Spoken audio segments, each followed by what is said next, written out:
Hello दोस्तों, स्वागत है आप सबका जीएस विथ लेंस पर। यह चैनल आपका स्टडी पार्टनर है जहां हम बोरिंग टॉपिक्स को इंगेजिंग बनाएंगे और कॉम्प्लेक्स कॉन्सेप्ट्स को सिंप्लीफाई करने की कोशिश करेंगे। अभी हम लोग एम लक्ष्मीकांत सर की इंडियन पॉलिटी की किताब से फंडामेंटल राइट वाला चैप्टर पढ़ रहे हैं और आज हम बात करेंगे राइट टू इक्वलिटी के बारे में, जो आर्टिकल 14 से आर्टिकल 18 में डिफाइन किया गया है। ये राइट इंडियन कॉन्स्टिट्यूशन का एक इम्पोर्टेंट पिलर है जो इंश्योर करता है कि सबको इक्वल ट्रीटमेंट मिले और डिस्क्रिमिनेशन ना हो। तो चलिए शुरू करते हैं आज का वीडियो।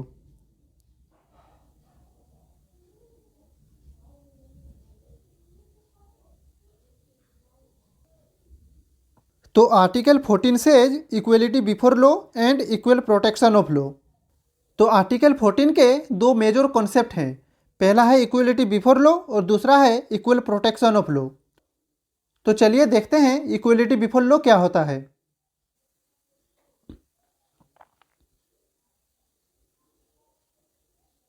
तो equality before law is a British concept. तो according to this concept, no special privileges for any person, equal subjection of all to the law and no one is above the law. तो equality before law एक British concept है। इसके अनुसार कोई भी person को special privilege नहीं मिलेगा और कोई भी लॉ से ऊपर नहीं है, ना पीएम, ना सीएम और ना कोई वीआईपी। इस कानून के अनुसार अगर अमिताभ बच्चन या आम आदमी किसी ट्रैफिक रूल को तोड़ते हैं तो सेम लॉ अप्लाई होगा। तो चलिए अब देखते हैं इक्वल प्रोटेक्शन ऑफ लॉ क्या होता है।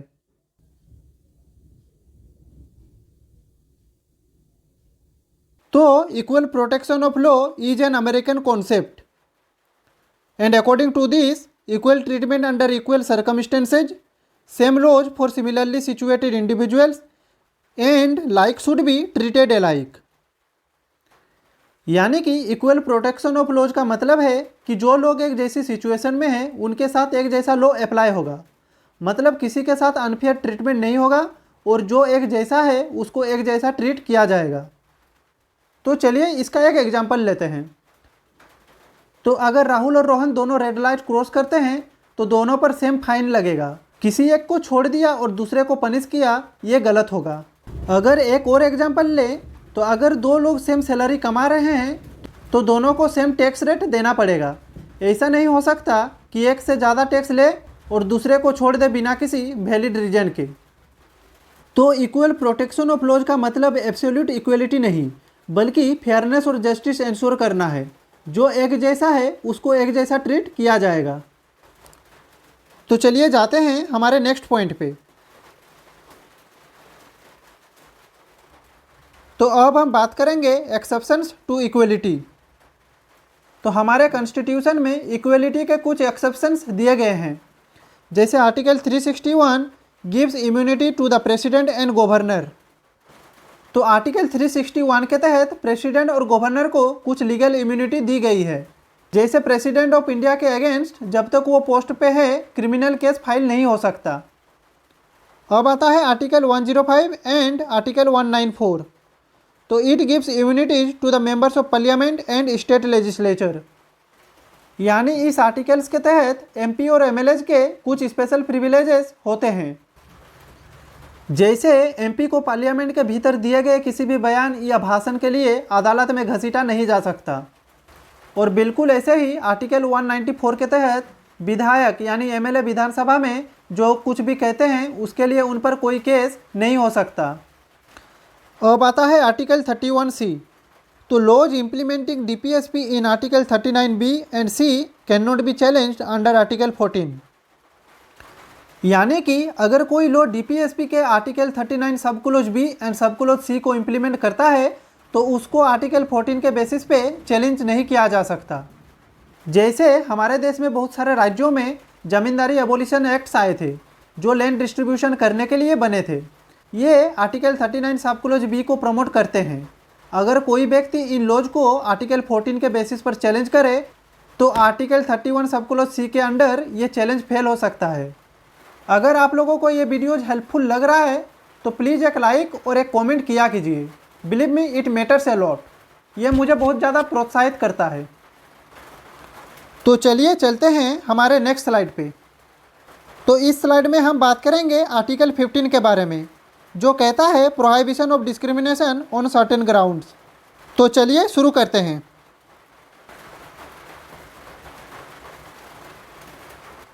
तो article 15 says no discrimination on grounds of religion, race, caste, sex और प्लेस ऑफ बर्थ। यानी कि हमारे देश में रिलीजन, रेस, कास्ट, सेक्स या प्लेस ऑफ बर्थ के बेसिस पे कोई डिस्क्रिमिनेशन नहीं होगा। तो चलिए अब देखते हैं इस आर्टिकल के नेक्स्ट पॉइंट को।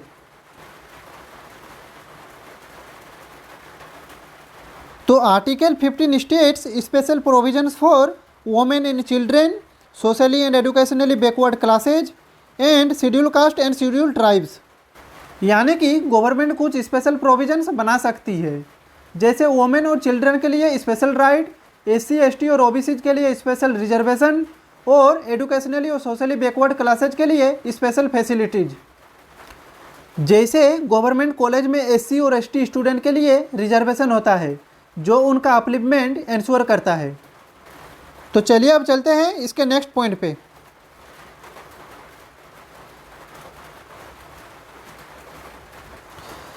अब हम बात करेंगे कुछ इंपॉर्टेंट अमेंडमेंट्स के बारे में रिगार्डिंग आर्टिकल 15। तो 93rd constitutional amendment act 2006 gives reservation for OBCs in educational institution and 103rd constitutional amendment act 2019 gives reservation for EWS यानी कि इकोनॉमिकली वीकर सेक्शंस। तो 93rd constitutional amendment act OBCs के लिए educational institution में reservation की बात करता है, जबकि 103rd कॉन्स्टिट्यूशनल अमेंडमेंट एक्ट में EWS के लिए 10% रिजर्वेशन दिया गया है। अब हम देखेंगे हमारे नेक्स्ट आर्टिकल यानी कि आर्टिकल 16। तो article 16 says about equality of opportunity in public employment. तो चलिए इस आर्टिकल को थोड़ा समझते हैं। तो this article says no discrimination in government jobs, यानी कि गवर्नमेंट जॉब्स में डिस्क्रिमिनेशन नहीं होगा, सबको इक्वल अपॉर्चुनिटी मिलेगी। But it has some exceptions, reservation for backward classes, resident based restriction in certain cases and special treatment for certain categories. लेकिन इसके कुछ एक्सेप्शंस भी हैं, जैसे बैकवर्ड क्लासेज के लिए रिजर्वेशन अलाउड है, सर्टेन केसेज में रेसिडेंट बेस्ड रेस्ट्रिक्शन हो सकती है और स्पेशल कैटेगरीज जैसे डिसेबल्ड पर्सन्स के लिए स्पेशल प्रोविजंस दिए जा सकते हैं। जैसे UPSC एग्जाम में SC, ST और OBC कैंडिडेट्स को एज रिलैक्सेशन और रिजर्वेशन दिया जाता है। यानी कि आर्टिकल 16 गवर्नमेंट जॉब्स में समान अवसर की गारंटी देता है और जाति, धर्म, लिंग, वंश आदि के आधार पर भेदभाव को रोकता है। और यहाँ पे जो लिखा है residence based restriction in certain cases, इसका अगर एग्जाम्पल लें तो हमारे देश में कुछ राज्य जैसे पश्चिम बंगाल, महाराष्ट्र, यहाँ पे कुछ नौकरियों में स्थानीय भाषा और निवास की शर्त होती है। अब हम एक्सप्लोर करेंगे मंडल कमीशन को। देखिए दोस्तों, भारतीय संविधान का आर्टिकल 16 सरकारी नौकरियों में समान अवसर का अधिकार देता है। इसमें आर्टिकल 16 सब क्लॉज 4 के तहत पिछड़े वर्गों के लिए आरक्षण का प्रावधान है। इसी संदर्भ में 1979 में मंडल कमीशन का गठन किया गया था।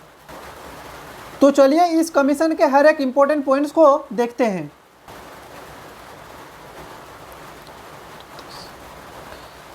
तो this commission was headed by BP Mandal. It identified socially and educationally backward classes and it recommended 27% reservation for OBCs in government jobs। तो देखिए दोस्तों, मंडल कमीशन को 1979 में BP मंडल की अध्यक्षता में गठित किया गया था। इस कमीशन को socially and educationally backward classes की पहचान करने के लिए बनाया गया था। इस कमीशन ने OBCs के लिए 27% आरक्षण सरकारी नौकरियों में देने की सिफारिश की थी। अब हम देखेंगे इम्प्लीमेंटेशन ऑफ मंडल कमीशन। तो VP Singh government implemented OBC reservation. तो VP सिंह सरकार ने 1990 में 27% OBC आरक्षण लागू किया था। इसके विरोध में देश भर में आंदोलन हुआ, कई जगह प्रोटेस्ट हुए, छात्रों ने इसके विरुद्ध आत्मदाह तक की कोशिश की थी। तो चलिए अब देखते हैं उसके बाद क्या हुआ। तो उसके बाद supreme court upheld reservation but set 50% limit in Indra Sawhney case. तो जब देश भर में प्रोटेस्ट होने लगे तो ये मामला सुप्रीम कोर्ट गया, जिसमें इंद्रसानी केस का फैसला आया। इस केस में रिजर्वेशन को संवैधानिक रूप से सही माना गया। कुल आरक्षण की सीमा 50% तय की गई थी, लेकिन इसमें यह भी कहा गया कि promotion in government jobs excluded from reservation, यानी सरकारी नौकरियों के प्रमोशन में आरक्षण नहीं मिलेगा। तो चलिए अब नज़र डालते हैं इस कमीशन के नेक्स्ट पॉइंट पे। अब हम देखेंगे Narasimha Rao government changes in 1991, यानी कि नरसिम्हा राव सरकार की सुधारात्मक बदलाव इन 1991। तो this government added 10% reservation for EWS which was later struck down by the supreme court. तो नरसिम्हा राव की सरकार में 10% आरक्षण EWS यानी कि इकोनॉमिकली वीकर सेक्शंस के लिए जोड़ा गया। ये इकोनॉमिकली वीकर सेक्शन सामान्य वर्गों में कमजोर लोग होते हैं। सुप्रीम कोर्ट ने इसे रद्द कर दिया क्योंकि इसके लिए संविधान में कोई प्रावधान नहीं था। तो चलिए चलते हैं अब नेक्स्ट पॉइंट पे।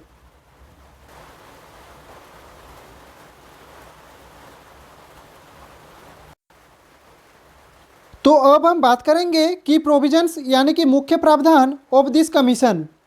तो इस कमीशन ने शेड्यूल कास्ट के लिए 15%, शेड्यूल ट्राइब्स के लिए 7.5% और अदर बैकवर्ड क्लासेज यानी ओबीसी के लिए 27% रिजर्वेशन देने की बात कही।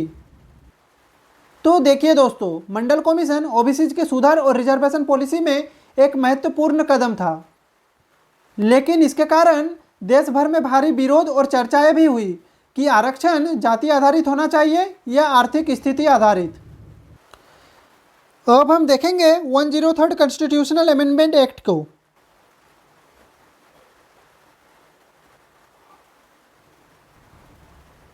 तो 103 कॉन्स्टिट्यूशनल अमेंडमेंट एक्ट EWS के लिए रिजर्वेशन की बात करता है।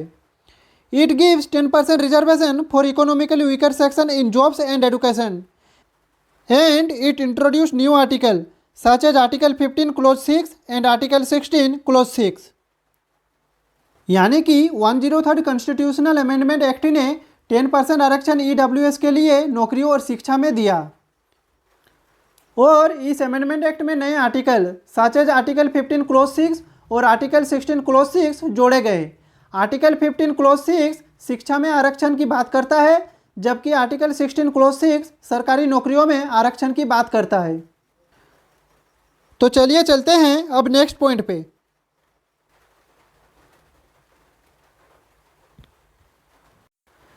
तो अब हम बात करेंगे रिजर्वेशन इन प्रमोशन। तो reservation in promotion was not initially allowed but later permitted by amendments. तो देखिए, इनिशियली मंडल कमीशन ने रिजर्वेशन इन प्रोमिशन का सुझाव दिया था, लेकिन सुप्रीम कोर्ट ने इंद्रसानी केस में इसे रद्द कर दिया। बाद में 77 कॉन्स्टिट्यूशनल अमेंडमेंट एक्ट के माध्यम से आर्टिकल 16 क्लोज 4A जोड़ा गया, जो SC और ST के लिए प्रमोशन में रिजर्वेशन अलाउ करता है। इसके बाद 85th कॉन्स्टिट्यूशनल अमेंडमेंट एक्ट 2001 में आया, जिसमें कॉन्सिक्वेंशियल सीनियोरिटी का कॉन्सेप्ट इंट्रोड्यूस किया गया। लेकिन ये याद रखिएगा, ओबीसी के लिए अभी भी प्रमोशन में रिजर्वेशन नहीं है, सिर्फ SC और ST के लिए ये लागू है। और ये भी याद रखिएगा कि मंडल कमीशन का कोई डायरेक्ट कनेक्शन प्रमोशन से नहीं है। ये जानकारी मैंने आपको एक्स्ट्रा प्रोवाइड की है। तो देखिए दोस्तों, हम लोगों ने मंडल कमीशन को डिटेल में देख लिया। अब हम जाएंगे हमारे नेक्स्ट आर्टिकल पे। तो अब हम बात करेंगे आर्टिकल 17 के बारे में। And this article says about the abolition of untouchability. तो चलिए इस आर्टिकल को डिटेल में समझते हैं।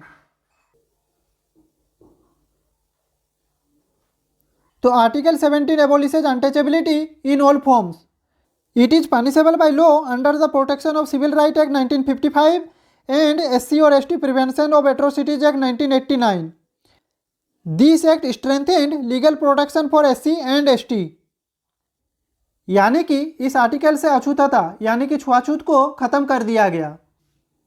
Protection of civil right act 1955 इसके विरुद्ध सख्त प्रावधान देता है। जो व्यक्ति या संस्था अछूतता का पालन करेगी उसके खिलाफ पनिशेबल कार्रवाई होगी।